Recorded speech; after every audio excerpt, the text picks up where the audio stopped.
Hello and welcome back to Flourish 2019. I'm your host, Christina Louise, and I'm so excited that you're with us here today. I'm going to introduce you to a really important, special powerhouse of a beautiful goddess woman. Her name is Misa Hopkins. And Misa and I, our vision is very closely aligned. We both are envisioning this world full of women who have all the resources and all the support they need to live life on their terms, raise their kids on their terms, and really make a greater impact in the world. And today we're going to talk to you about the possibility of becoming an entrepreneur. If that's something that you've always thought, I'd love to start my own business, or I'd love to become an entrepreneur, but I'm scared, I don't have the money, who's going to listen to me? Some other things I hear is women say, well, there's so many other people that are out there doing that, right? And, these are all just excuses that are very easily balanced and overcome. These fears, these doubts, these ideas of lack. Misa's going to show you a way to overcome those fears, those doubts, and those insecurities, and follow your heart and live your best life yet. So welcome, Misa. Thank you so much for being with us today for Flourish 2019. How are you feeling? I am feeling great. I am so excited to be here with you, Christina. And yes, we do share a great mission together. And I think that's kept me going all these years. When I got started, there weren't very many of us out there. So I get that fear of, oh my gosh, there's so much competition out there, but we're going to turn that around today. We're absolutely going to turn it on its heels. We cannot have too many women out there being entrepreneurs. So I want to talk with you about that, why it's so important right now. Mm-hmm. Now, what brought you into entrepreneurship? How did you get started in this industry? Oh my gosh, I was driving my boss crazy. I really was. It was a government funded program and I loved the work that we were doing, but for my personality type, the speed of government work was way too slow for me, government programs. And I was constantly in her office with, why don't we do this? And why don't we do this? And why don't we do that? Because it was really looking at how do we meet people's needs directly, not how do we comply with the mandate of the law. And I realized eventually that I was in the wrong place. I was way too creative. I wanted to move way more quickly than that organization was able to. And the gift of it was that I got agitated enough and frustrated enough that I knew I had to make a change. I wasn't going to change the organization. I needed to make a change, and it catapulted me into deciding that I could go out on my own as an entrepreneur. I love that you brought up the fact that you got frustrated and agitated enough, and that you realized, so you said, I've had enough of doing this the hard way and trying to change an organization. Because a lot of people talk about changing the world, and I used to talk about changing the world, and I used to be at war within myself against the government and different, nonprofit. Why aren't we doing it this way? And I used to get so upset. And then I realized through my intuition, through my spiritual practice, that we're not here to change that world. We're here to rebuild, to build and create our own world on our own terms, and to work cooperatively with one another in order to foster an environment that really takes care of everybody, and not just the people that are here on the planet today, but the children's children who are yet to come. Do you agree? Completely. And that's what I found when I decided to step out on my own. I had all kinds of support come under me immediately, because my sense of how things worked resonated with other people as well, right? When you can't make change inside big, massive organizations easily, you're right on target, Christina. You just start making the changes, and eventually those organizations need to keep up with us. And when your spirit is one where you've got this inspiration, you've got these ideas there, and they're cutting edge, they're a little bit out of the norm, you belong in a position of leadership where you can affect that kind of change immediately, because we need it immediately. That's why it's in your heart and soul. And that's what was happening to me. I knew that I had my own venture to take, right? To discover what my purpose was really about. I had inklings, but to discover what I was really about, what I was really here to do. And so it was a leap. It was an absolute leap, best leap I ever took in my life. Yeah, for me too. So let's talk about why we are afraid of entrepreneurship. Why is it like a dirty word sometimes for some people? Why is it like, if I'm Why am I so scared? Why are we so afraid? The first thing that I hear when I'm talking with my clients is they're afraid they're going to fail. You know, that I won't be able to do what I think I can do. I don't know enough. I don't have the education that is required. And so therefore, if I get started, I'm going to fail. It's a huge fear with anything new that we do, whether we're learning how to ski or we're learning how to start a business, there's a fear of failure. And that holds many of us back. The second thing that comes up when I'm talking with individuals is, what if I don't make as much money as I'm making now? Or what if I don't make enough money to take care of all the benefits that I receive in my current job? So there's a sense of safety. I need the safety. I need a safety net. And even if I don't like my job, at least I have something predictable that I can rely on. So that becomes a reason to not move forward, right? Maybe later, maybe after the kids are grown, or maybe after, I don't know, I've made X amount of money, then I'll think about that, when the urge is striking you in the moment. And the third thing I hear about is that I don't know what I'm doing. I don't know what it means to be an entrepreneur. So how could I be one? And back to the beginning, how could I be one successfully? Mm-hmm. So often we're limited by our thoughts about what entrepreneurship requires and needs from us without actually having researched it, without actually having explored it to see what we would need to learn, know, or be able to do in order to have a successful business. Mm-hmm. So how do we bust through those fears? Like, how do we overcome that? Because they seem really logical, right? Like, if it wasn't for me becoming disabled and really being forced out of the 9-to-5 security net, hamster wheel, as I like to call it now, I wouldn't have done this. I was literally pushed, right? And once I got out of it, I was like, I'm not going back there, you know? So I'm like, well, I guess I got to do something on my own. So again, for me, I was pushed, but maybe for some of these women, like, they're not being pushed, but they're being called at this point. And so how do they get over those fears? Because like I said, they seem really logical. It's a great question, and it's an important one for each of us to answer. And I work with a lot of women, Christina, who have gotten to the place where their physical health suffered because they didn't make the change when the calling was there for them. And so many of my people are actually starting their businesses as they are healing. So for anybody listening who's thinking, oh, I have to get well first and then I'll be able to do it. No, actually, starting your business is often part of your prescription for healing. Mm-hmm. It's been coming from spirit for quite a while. And as you follow it, your healing also then comes in line. Mm-hmm. So that willingness to ask yourself some questions, at least for me, it really helped. And I had a fabulous mentor. He was a business consultant. That's what I was looking for back then. That was mm-hmm. nearly 30 years ago. I was thinking I wanted to be a communications consultant. So we sat down and talked. And he said, so what's your greatest fear? Smart man. I said, failing miserably, nothing happening, right? No money coming in, can't make it work, can't get clients. And he said, okay, so what will you do if you fail? I thought that was an interesting question coming from a business consultant. And I said, well, here are the things I would do. Here are the action steps I would take. And he said, would you be okay? Could you survive that? Yeah, oh yeah, I can survive that and build myself back up again. He said, if you know that, you will be okay. Go ahead and step forward.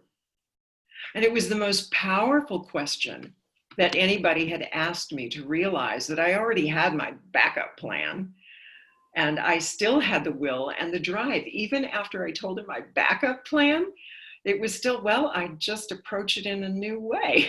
I learn what I needed to learn and I do it again. And that gave me a tremendous sense of courage.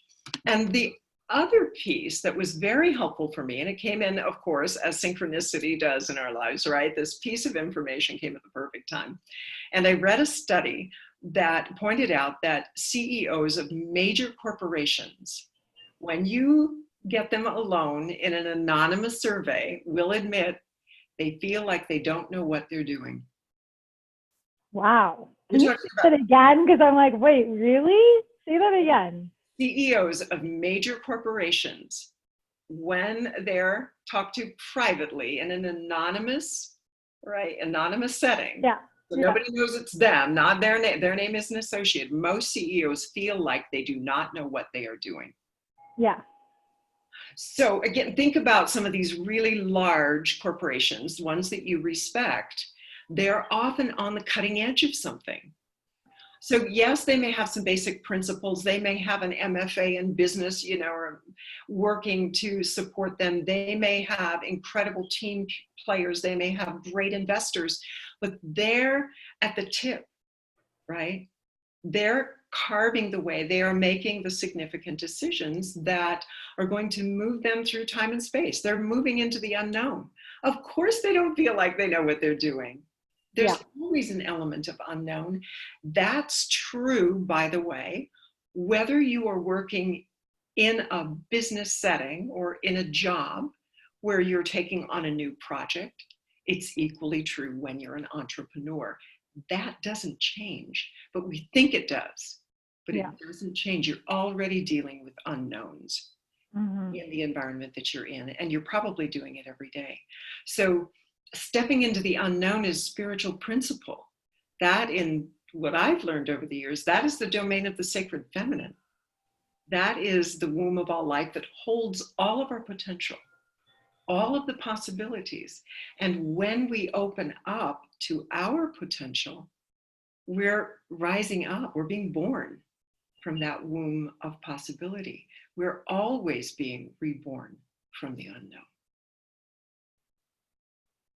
I love that. The feminine.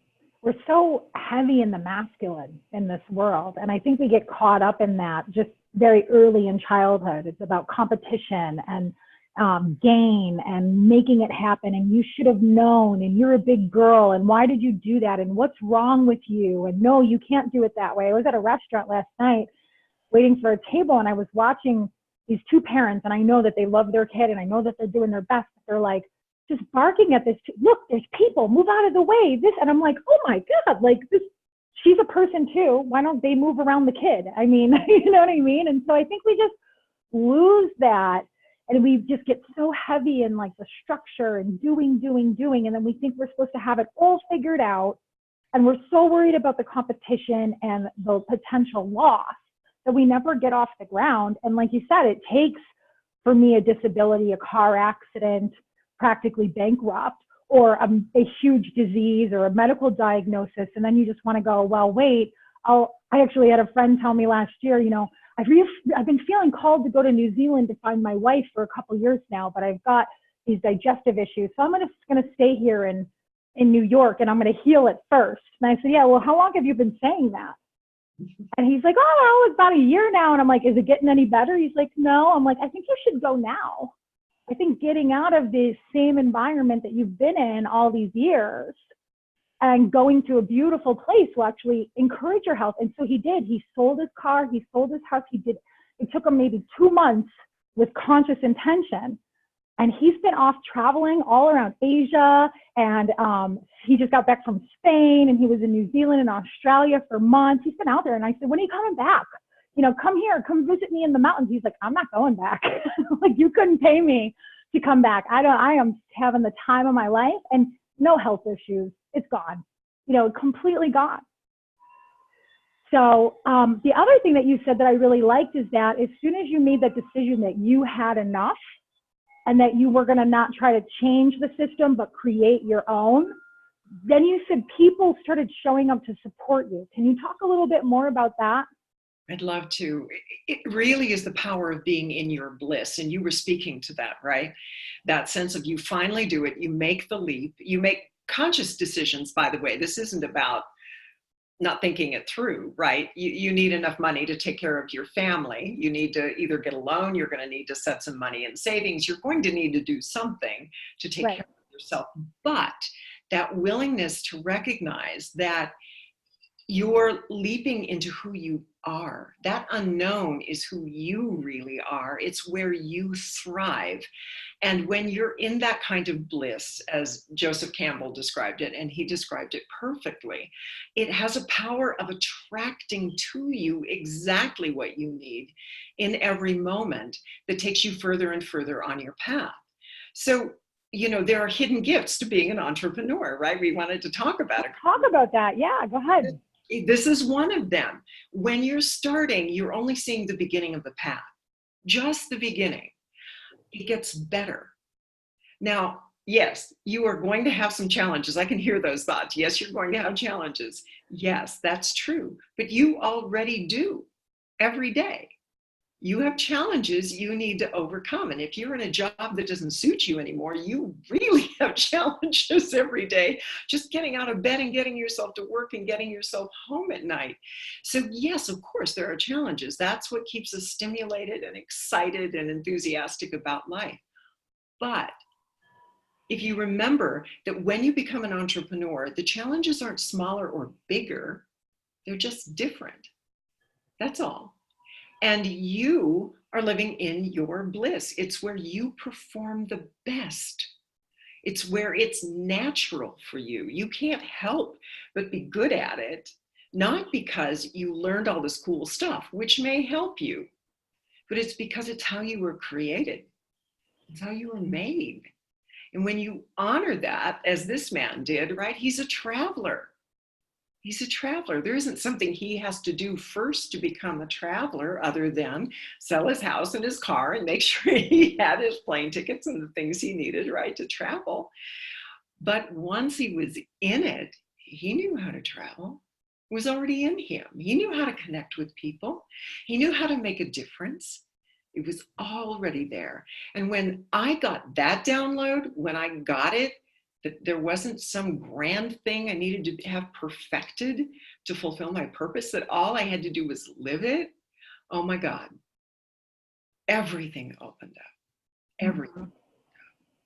And for me, immediately, I was making as much money as I made at my previous job within a year. By the second year, I was long surpassing it. I already had, within a month, I had my first clients. I had a major contract that came through. So I was fine.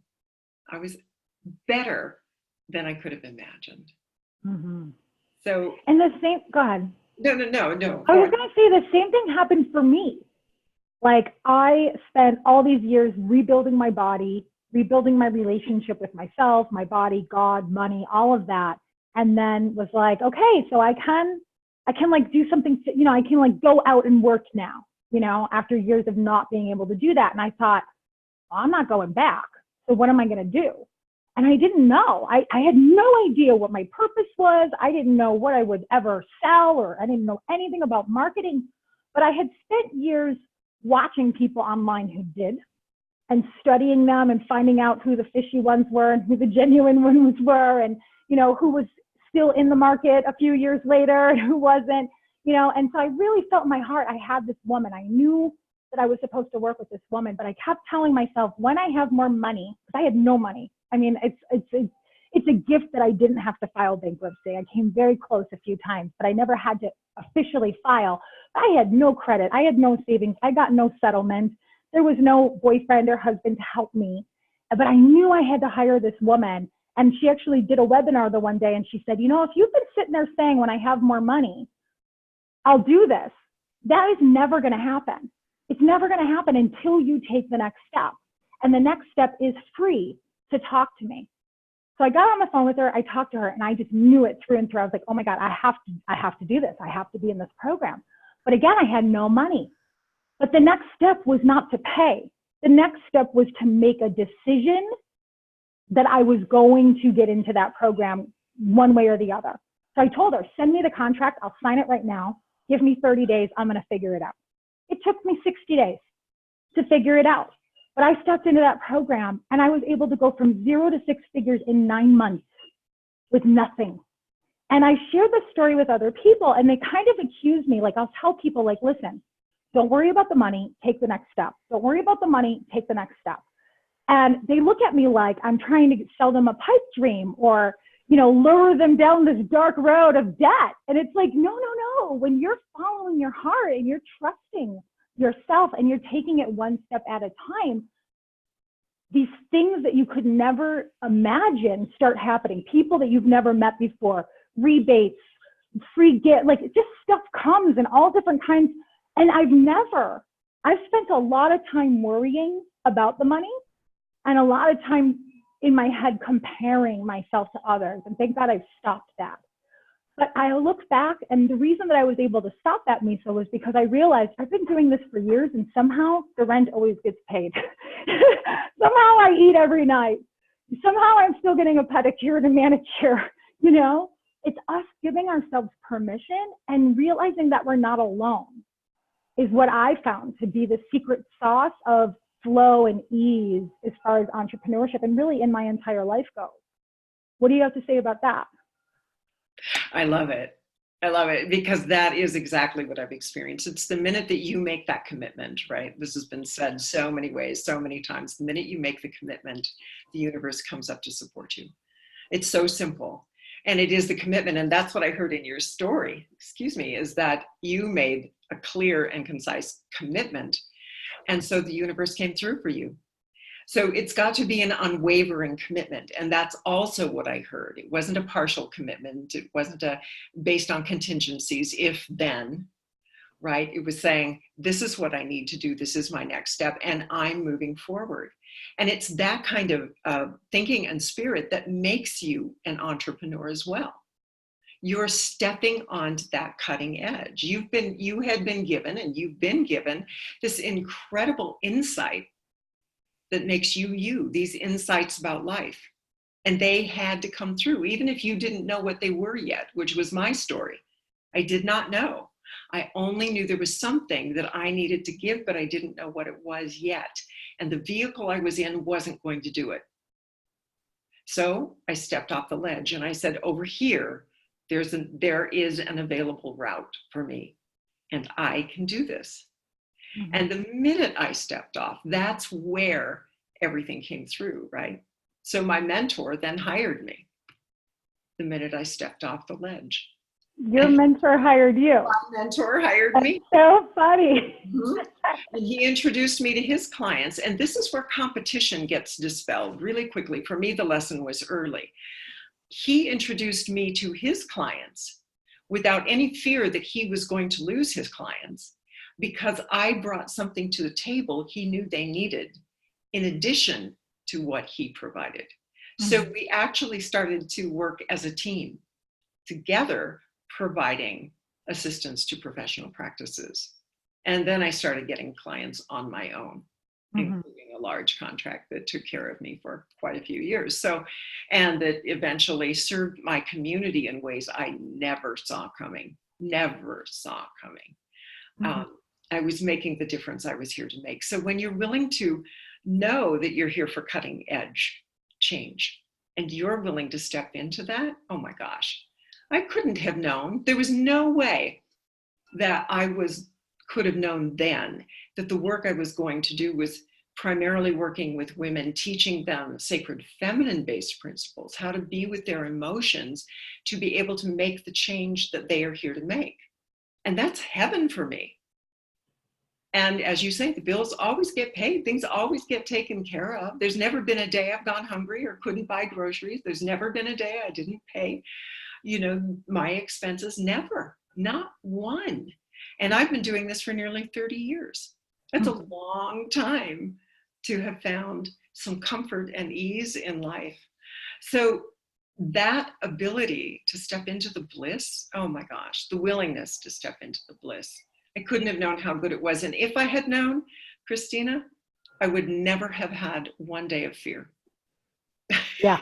I wouldn't have wasted the energy, right? Right. Yeah. Yeah. So what would you say to a woman who's watching right now and says, well, yes, Christina and Misa did it, but my situation's so different and it can work for them, but it can't work for me? What I would suggest is that it works differently for each person.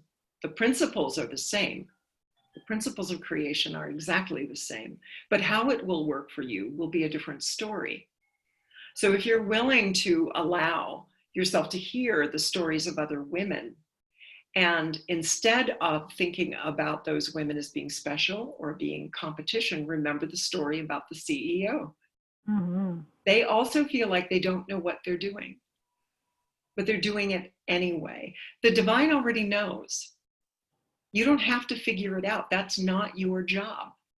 Your job is to follow and let the divine work for you. Let the divine show you your unique path and be in it with joy and gratitude. Then you start forming collaborations. Competition doesn't even exist. You create collaborations with others who have similar skills or different skills and abilities than yours, which is what my mentor taught me. And you complement each other in creating something greater together, which is what you're doing here, Christina. That's what these summits are about, right? We're not competing with each other. We're supporting each other in creating a bigger voice in the world that says, yes, you can too. So one of the things that you need to do is put those fears to rest. And the faster you can do it, the better. And you have a gift today that's going to help these women get calm, get clear, have the energy to move forward and really manage that fear and that doubt and that insecurity. Can you tell us about that? Yeah, this is the most powerful meditation I've encountered in 30 years of meditating. And that's how long I've been meditating. So it's based in sacred feminine principles, which means that rather than shun our emotions, and fear, doubt, anxiety, insecurity, all of those are emotions. They're emotion-based. They're rooted in feelings that we're having, not necessarily what is true in feelings that we are having. And in this meditation practice, we honor those feelings. We don't try to dismiss them. We don't try to ignore them. We don't try to override them, which are common things that we do. Mm-hmm. It's the opposite. We actually sit with the fears, which is exactly what I did when I went into business for myself. Every time I got scared, I sat down on the floor and I got still inside until the fear was gone. And then I started working again. And back then we weren't looking at, oh my gosh, laws of attraction and manifestation. We weren't doing that yet. It was intuitive and it was instinctual that the sooner I released the fear, the better job I would do in attracting what I needed. Mm-hmm. And I knew it. So I got still, I got quiet. So this meditation, it's called the holding meditation, and it takes you into the womb of creation and lovingly gives you a way through a guided process. By the way, if you're not used to sitting in meditation, don't worry. All you have to do is listen to my voice. It's going to take you into that stillness and let you be present to those fears in a way that they finally feel heard and understood and loved. And the minute they feel that, the emotion themselves, I know this language is a little strange, but the minute that the fear itself feels met in love, it dissolves completely.